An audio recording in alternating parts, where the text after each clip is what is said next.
Welcome to another edition of Double Take's Offseason Report. Now, we all know when something's not working, right? Whether it's a relationship or a group project. If we're honest, we all know when something needs to change before it goes any further. This is definitely the case with the Philadelphia 76ers. I mean, this team is the definition of dysfunction. And with a top-heavy payroll and a new head coach in Doc Rivers, let's just say that this team has a very busy offseason ahead of them.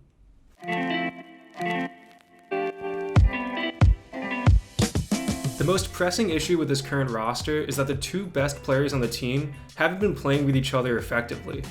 In Embiid's defense, Ben Simmons not being able to shoot the ball outside of 10 feet makes his job as a center a lot harder. Simply put, Ben Simmons needs to learn how to shoot the three. It's going to be his fourth season seeing the court, and not developing any semblance of confidence in his jump shot by now as a point guard is nothing short of unacceptable. Embiid just needs to work on gathering his emotions and retaining his physical dominance, even while being the dual threat he wants to be. Aside from the lack of compatibility between their two stars in the past, there seems to be no rhyme or reason to the Sixers' offense. Brett Brown was fired for a reason. I mean, the flow to their half-court game resembled that of a New England high school rec league, as they relied much too heavily on scoring in transition. Something that Brown never seemed to take advantage of was the fact that he has two capable big men that can both pass and shoot the three. For example, you could run horns using Embiid and Horford as the high screeners.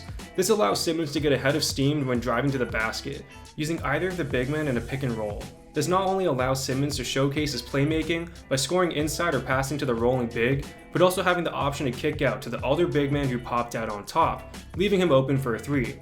Even if the defense properly rotates to negate the drive, the pick and roll lob, and the straight on three, Embiid and Horford are both capable passers that can run high-low action with the opposite big man down low for an easy post-up, or find the man from the corner coming out into the wing for a shot or an additional pick and roll action.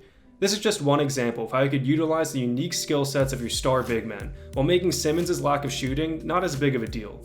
Now, even pushing the on-court issues of the Sixers aside, there's still a bevy of problems with this team, starting with their contracts. In this upcoming season, the Sixers will have 4 players making over $27 million. This pretty much rules out any possibility of them signing any notable free agent to help out with their lack of shooting and overall playmaking. It's nothing short of an accounting disaster, and pretty much means that if you want to shake up this roster, you gotta make a trade.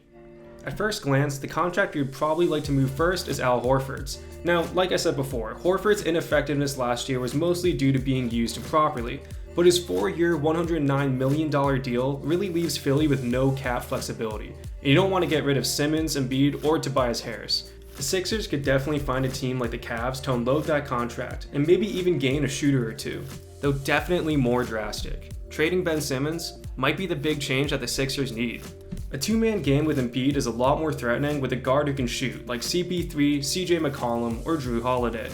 This would then allow you to use Tobias Harris like the Sixers used Jimmy Butler in their most successful playoff run. When Butler became the primary ball handler, the Sixers offense started to pick up some steam.